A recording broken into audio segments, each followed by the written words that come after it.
on the east side. Yeah. And I thought, oh, I have a relationship with DPD for sure. That relationship is not nice. And that relationship is an opportunistic relationship, which means whenever they get a chance to come at me, they'll take it. So that means, per yesterday's experience and per today's experience, that the brunt of what happens comes to the community that's here. I don't say that to say hold in your anger. I don't say that so that I can put peace on a pedestal. Because the truth is, we don't determine what peace is. We are often the people who are peaceful. That ain't the question. The question is, how do we express our power? And the problem with yesterday was two things. And then I'll shut up and then let people go through. But as I see it, we had 1,500 people here yesterday. But at no point was it an actual event of 1,500 united people. And it wasn't people's fault for wanting to march, for wanting to rally. I think that a problem we often face, and people in this audience would do well to learn this lesson, that sometimes the people who organize actions trying to make themselves the event. And all of a sudden, people who come to express power and participate are made into bystanders. Now, that happened yesterday. Just straight up, that's what happened. And I'm sorry that happened. So some people got really anxious and they moved, but they weren't able to move with the whole crowd. That's on the people on the front. They might not take it, but I'll take it. But I think what is really important to note, one of the lessons learned, is when we move, let's make sure we're paying attention so that we're moving together. I don't mind that people were prepared to just leave the rally early, especially if you were in the back. You couldn't hear anything. The sound system wasn't that great. I just wish you had tried to take everybody else with you. That's hard to do when it's 1,500 people. Because you got 500 people, you're like, oh, that's a lot. But I'm saying as a collective, which means it's not just on one person, it's on all of us to figure out how to make sure that doesn't happen. Okay? Social distancing includes cameramen.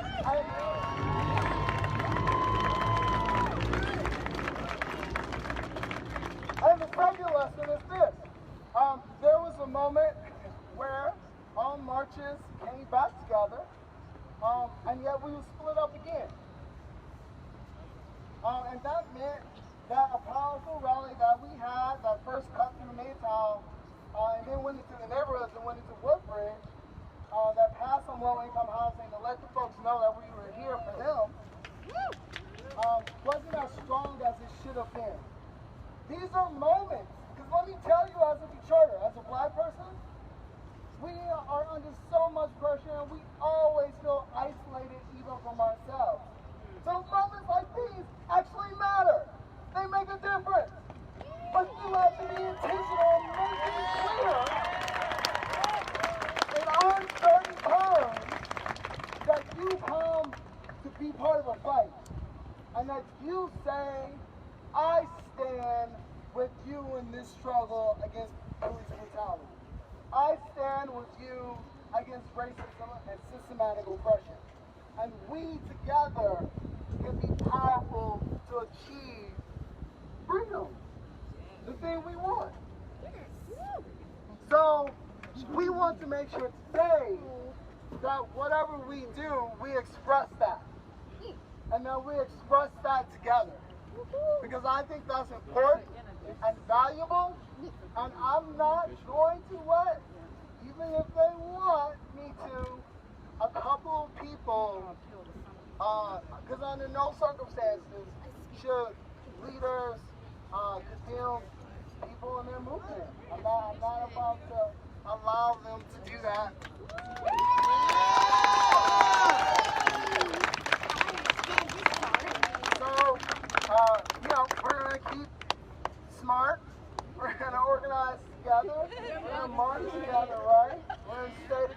make sure we're safe, right? And I'm going to make it clear, police provocation, too, okay? Do not engage. There's a way to deal with that. The way always is together. Yeah. Even if you don't know what to do, you do it together, you'll figure it out.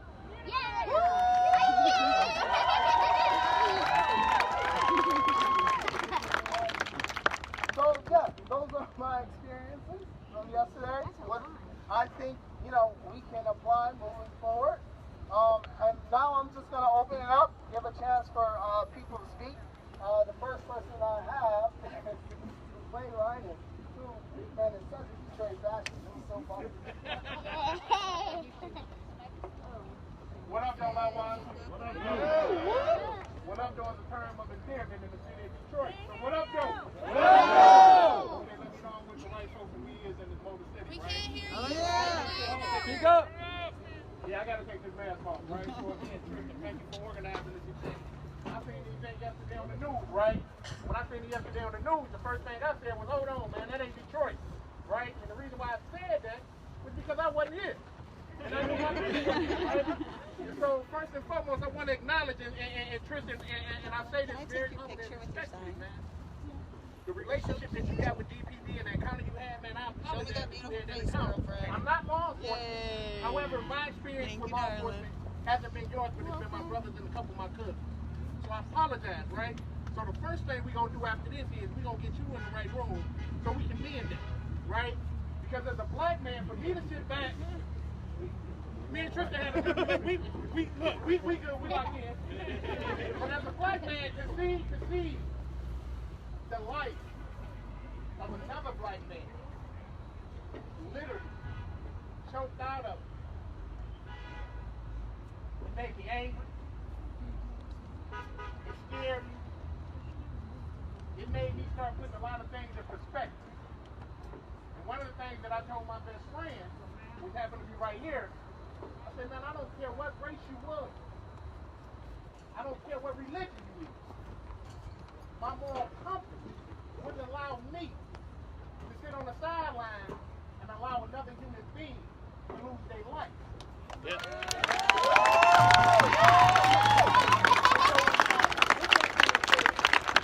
We stand in solidarity with folks all around the country. One of the things that we are going to ask today, if y'all look at my shirt, Detroit got Detroit, is that we come peace, love, and forgiveness.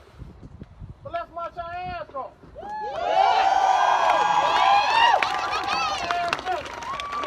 So I'm like the ones in the back. But we gonna keep it together. We gonna keep it tight, right? Tight. Right? Yeah. So it's all power to the people and we the people. So again, all power to the people. Let me do this, man. And I'm gonna get out y'all way, right? When we move, we gotta move as one. Amen. When the wolves hunt, they keep the elders in the front. Yeah. The strongest in the middle. And the most powerful is in the back so nobody get left behind. We got women out here, we got children out here. We gotta keep them safe. Yeah. Right? We gotta be an example for them. Detroit has always been a protest, a peaceful protest city. That's what we do. We the D. So if y'all don't mind, real quick, Bishop Harris is gonna just take a quick moment to put it in perspective. But listen, we with y'all, we love y'all, and let's get this shit done, y'all.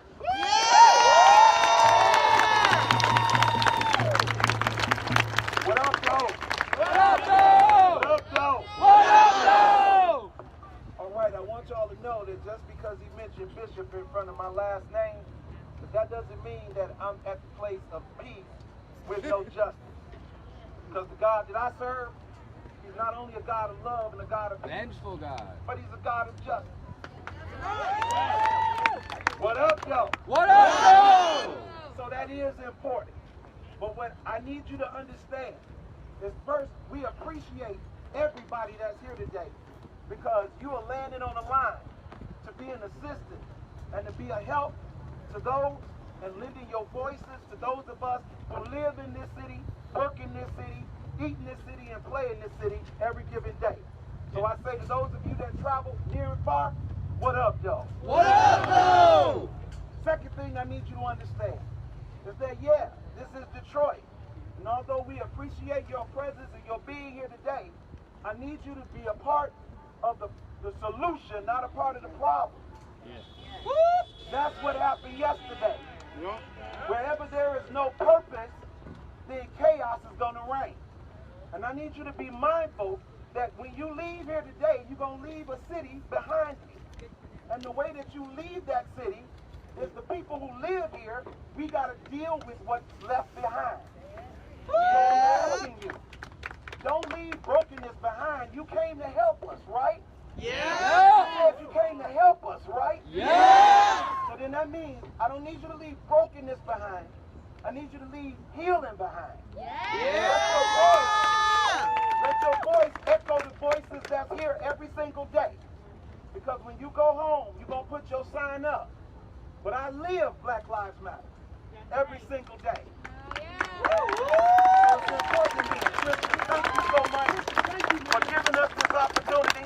And again, I shout, what up, though? What up, though? Tristan. Hey, y'all, let's give another round of applause for Tristan for what?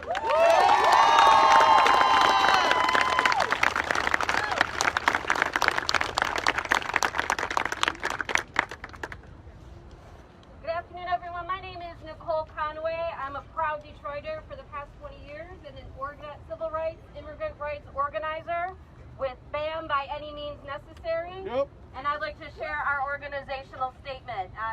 But first, before that, I'd like to say I was part of the march yesterday, and despite the chaos, it was joyous downtown last night. People felt free. It was the most energy I have felt in this community in a long time. Probably last time was when we were doing marches through Southwest Detroit to defend immigrants and to stop deportations. So I just wanted to intro with that, and I want to share our organization statement. The Minneapolis Uprising points the way. Spread the fiery spirit of Minneapolis by any means necessary. Justice for George Floyd!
Latino youth, the method of struggle in Minneapolis must spread to the rest of the nation to prevent the long, tried and true sham process of justice that has followed after every racist murder by police. In the next couple of weeks, we will see this sham play out, and we must reject the efforts of politicians and sell out phony militant rhetoric. The new civil rights movement, whose spirit is surging in Minneapolis, must reject all leaders who are really no more than two-legged fire extinguishers and who oppose any method of struggle that could win. Justice will only be served if we keep the fiery spirit of Minneapolis alive all over the nation. Until Derek Chauvin and all the collaborators are in jail. First degree of murder. For a movement fighting to win the struggle for justice, there can be no fear of the wisdom of those who choose to take matters into their own hands. The criminal justice system has stubbornly denied justice in virtually every instance in which a Black or Latina youth have been murdered by the police. Regardless of the facts of the situation, regardless of whether the political leadership was Democratic or Republican, and regardless of public magnitude of the scandal, all authorities have strictly applied a universal policy to all racist police murders. The cops get away with the murder, civil rights celebrities keep the peace, perhaps a bit of money is tossed toward the family of the victim, and the black and brown youth remain in peril. No, there should be no fear of the wisdom of those who choose to take matters into their own hands to defend themselves and their communities. In the era of Donald Trump, a bigot who personifies the grossest racist elements of America, whose presidential campaign was endorsed by national police and ICE unions, this is no time to expect justice in the legal or political system at any level of government. Under Trump's presidency, his cover-up for white supremacists and aggressive anti-immigrant policies have given a green light to police, ICE officers, and white supremacists for racist attacks against minorities in the U.S. The murder of George Floyd comes in the context of a series of racist murders and racist anti-immigrant attacks by police and white supremacists. From Mahmoud Arbery's killing by two white supremacists while jogging in Atlanta, to Breonna Taylor, killed in her home by police officers in Louisville, pulling out a wood on the wrong home, or Stephen Taylor, killed in San Leandro inside a Walmart. These and many other racist murders come in the backdrop of an ongoing death policy of the Trump administration in every state and local government in response to the COVID-19 pandemic, overwhelmingly killing Black, Latino, Latina, and Native American communities who are being denied access to testing and medical treatment. The premature reopening of the economy across the country is also sure to increase infections and death toll in minority communities and must strongly be rejected. It's clear that Trump must go by any means necessary. And that these racist police murders must stop and can only be stopped by ongoing, independent, mass, militant struggle. Certain politicians and news media feigning sympathy with Minneapolis protesters are claiming that militant actions of the people in Minneapolis are the actions of a few outside agitators and extremists. Sounds familiar? Nothing can be further from the truth. The Minneapolis uprising is a logical and just expression of years of pent-up indignation and rage against the racist harassment and abuse of the Minneapolis Police Department, courts, and entire political establishment. On May 26th, after an alleged forgery in process, quote unquote, police officers in Minneapolis arrest George Floyd in broad daylight in front of multiple witnesses. Throughout the whole incident, caught on video, it was more than clear, that George Floyd never resisted and followed all police instructions. Unnecessary police reinforcements were called. Not to keep a violent person or crowd under control, but in fact to make the usual show of force that police departments nationwide are accustomed to in order to terrorize majority-minority communities. The sick show that followed by racist police officer Derek Chauvin, an officer with a history of racist incidents in the past, is hard to watch, but underscores the complete necessity and correctness of the response of the people of Minneapolis. For over 10 minutes, Chauvin and other officers pinned George Floyd to the ground, and Derek Chauvin pinned his neck and entire body on top of George Floyd's neck. Chauvin visibly took pleasure in the screams, "I can't breathe," and "He's killing me," from George Floyd, while people on the sidewalk pleaded to the officer to get off him and check his pulse. At some point, Floyd stopped moving and talking, yet Chauvin remained on top of him for almost 5 more minutes until EMTs arrived to pick up his motionless body. Video footage of the arrest and subsequent murder has gone viral. Derek Chauvin and other police officers' actions cannot be described as anything less or anything other than a racist public execution to terrorize a community. But Minneapolis has shown that we can stand for ourselves and our communities against racist inequality and attacks when we take matters into our own hands.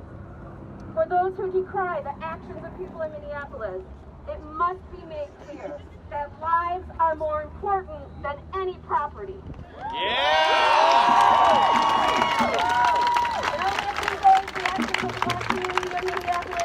Supporters across the country have done more to protest, protect the lives of Black, Latino, and other minority communities across the nation than any, quote, peaceful, unquote, protest or dialogue or any court or politician in the nation.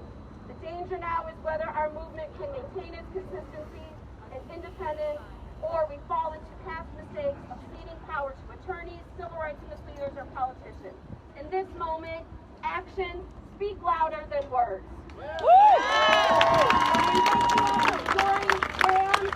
Grow and build this movement together.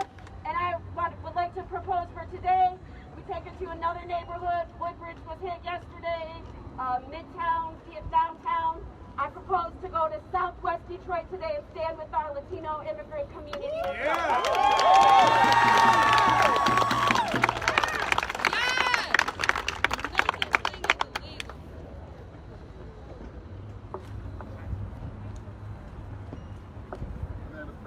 What up, though? What up, Say persistent. Persistent. Say persistent. Persistent. Beats. Resistant. Resistance. Persistent. Persistence. Beats. Resistant. Resistance. Say blood. Blood. Sweat. Sweat. And tears. And tears. All right. We understand what hard work and dedication is. You guys are putting in hard work and dedication. I see people that care. They care right here. I see that we care. Listen up. And so, watch this. When you're thirsty, you want water, right? Yeah. Yes. And justice is like water when you're thirsty. Yeah. So we are thirsty for what? Justice. Right? Watch this. When you're thirsty for justice, breaking into a target won't do. We don't want no target material. Cops We do want that. what? Justice. We don't want to vandalize no building. We want what? Justice. Nothing cheap. St. Paul cops did that. Don't sell. I'm saying whoever. I'm saying don't let nobody throw a cocktail on your water. You guys are water. You're you're passionate. You mean it. You want to see change.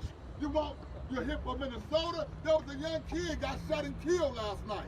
See, I fight for kids and advocate for kids in Detroit every day. I bury those kids. I preach their eulogy. I pay for their funeral. I go to the mom's house and I mourn with the mothers and the cousins and brothers. This murders go on here every day. Let's protect lives, right? If Black lives matter, let's start with making sure that we matter. Yeah. Don't let somebody throw a cocktail, no firebomb on your water and blame you for it. Yeah. We coming for what? Justice. So let's practice social distancing. Let's honor the one that left. 10-second moment of silence for the young man who died last night. 1, 2, 3, moment of silence.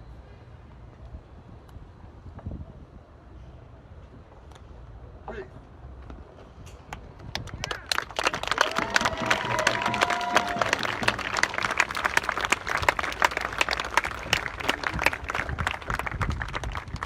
Hi, everybody. My name is Nakia Renee Wallace. Hi, Akira. Thank you. Hello, everybody. My name is Nakia Renee Wallace. I know everybody's saying something distant. This is actually my uncle. And I was born and raised in this city. I went to school here. I still live here. I've never spent more than 14 days of my life outside of this city. And I want to talk about why I'm here. I'm here because across this nation, in cities like this, people are standing up and fighting for justice. They're fighting for the right of our brothers and sisters to not be hunted and slaughtered and murdered by the police. Have their pain broadcast on national TV at the same time that people are condemning us for being angry about it. People, so let me tell you why I'm here. I'm here because Tazzy Mitchell was tased to death by the police, and we ain't getting no justice. I'm here because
I ain't touch you, something's wrong.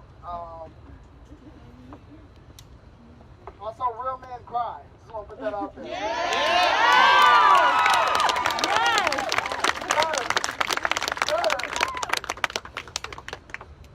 All right.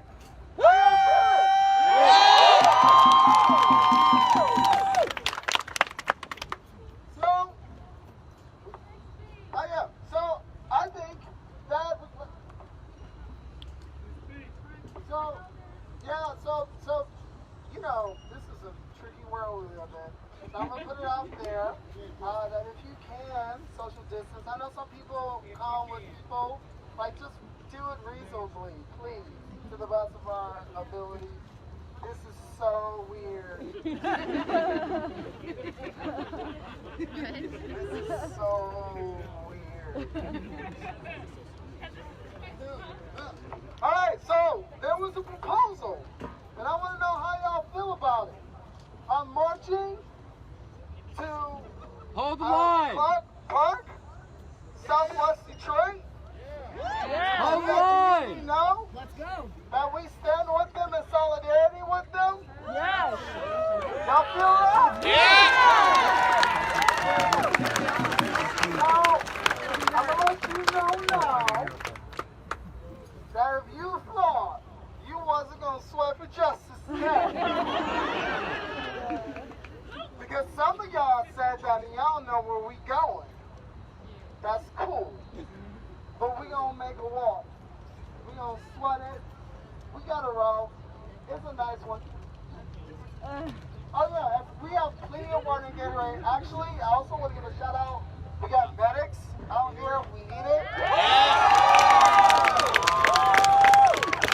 can personally attest to how good they are because they had pepper spray last night. You know, trying to check up on my people. And that was foolishness. And we got cars that will follow behind us that will have Gatorade and water too. So we'll be okay, okay? Keep up, all right? But I appreciate everyone who came out. I really do. And I just want to make the point, and we can talk about this once we get to Clark Park, because we should. I'm sure after that march, we're going to have another discussion. But we've got to make sure that this is more than a moment, right? Right. Because Minneapolis won because it was more than a moment. And because it was a series of moments that exploded. And that's okay. And actually, that's okay for that explosion to happen. Because we all know the truth that that racist cop wouldn't be in jail now.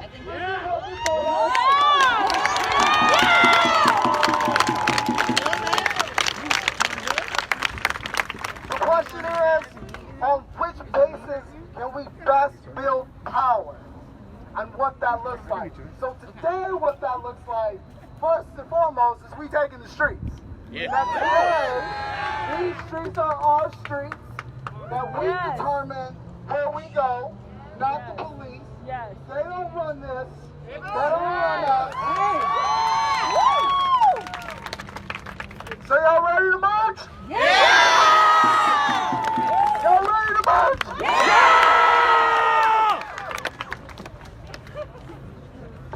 No justice! No peace! No justice! No peace! No justice! No peace! No justice! No peace! No justice! No peace! No justice! No peace! No justice! No peace! No justice! No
guys proud to wear that uniform? You are? Come on, raise the bench. Are you proud to wear that uniform?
I'd say right now there's only about maybe 3 dozen demonstrators left.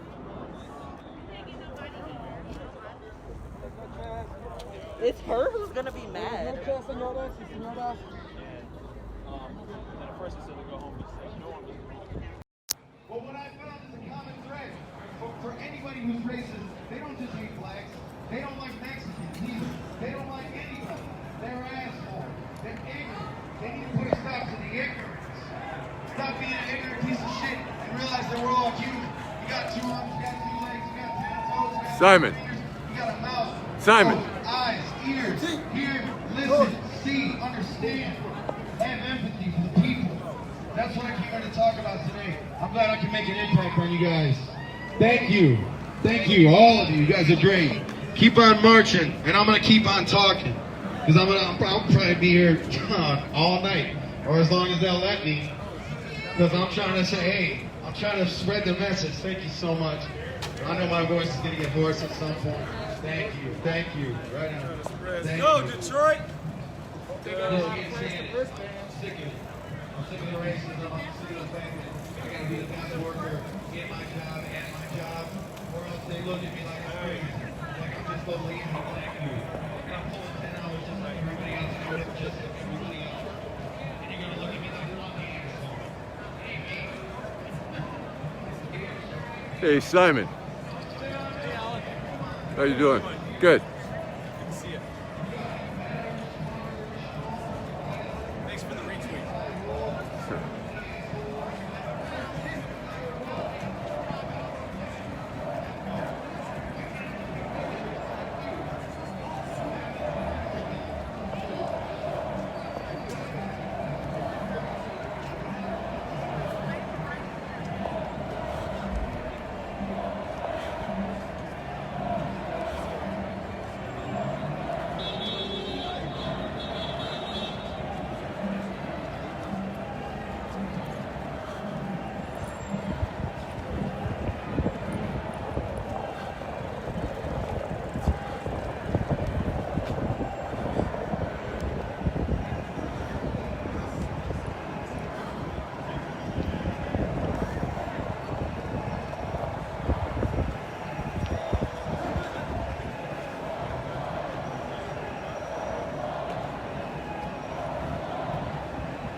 They're chanting George Floyd.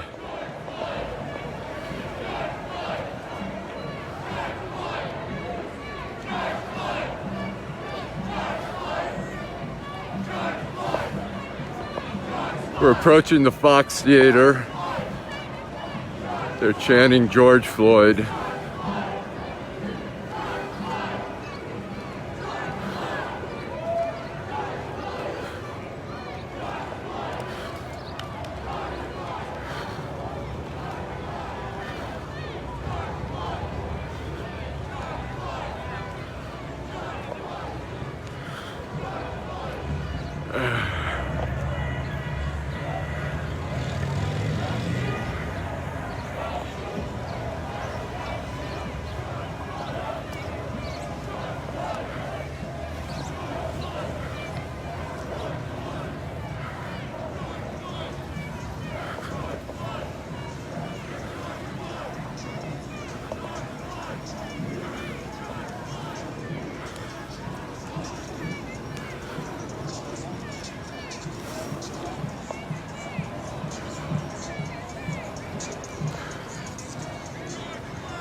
Yes, I am.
Hard. That's sick as fuck. I ain't gonna lie.